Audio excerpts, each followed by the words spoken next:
இன்னைக்கு நம்ம பல பேர் என்ன பண்றோம்னா, நம்ம நினைச்சது நடக்கணும், அதுக்காக நிறைய மூட நம்பிக்கைகளை ஃபாலோ பண்றோம். ஏஐ காலமே வந்தா கூட நம்ம இந்த மூட நம்பிக்கைகளை விட மாட்டோம்.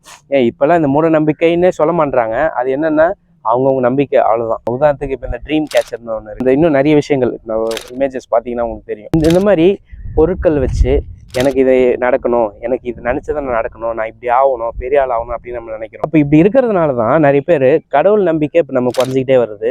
இந்த மாதிரி பொருட்கள் மேலே நம்பிக்கை வைக்கிறாங்க. இந்த மாதிரி ஒரு விஷயத்து மேலே இந்த வீட்டில் இப்படி வச்சா இது நடக்கும், இப்படி நடக்கும் அப்படின்னு சொல்லிட்டு நம்பிக்கை வைக்கிறாங்க.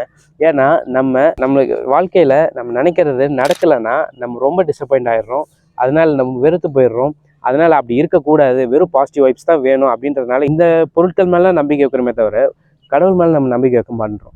அப்போ கிறிஸ்டியானிட்டியில் ஃபெய்த், ட்ரஸ்ட் இன் காட் அப்படின்னா, என் வாழ்க்கையில் எது நடந்தாலும் பரவாயில்ல, ஒரு பெரிய சக்தி வாய்ந்த ஒரு கடவுள்கிட்ட என்னோட வாழ்க்கை இருக்குது, அதனால் அவர் என் வாழ்க்கையில் எது அனுமதிச்சாலும் அது நல்லதுக்காக தான் இருக்கும் அப்படின்ற நம்ம அக்செப்டன்ஸ் நம்ம மனசில் இல்லை. அதுதான் பல பிரச்சனைகளுக்கு உருவாகுது.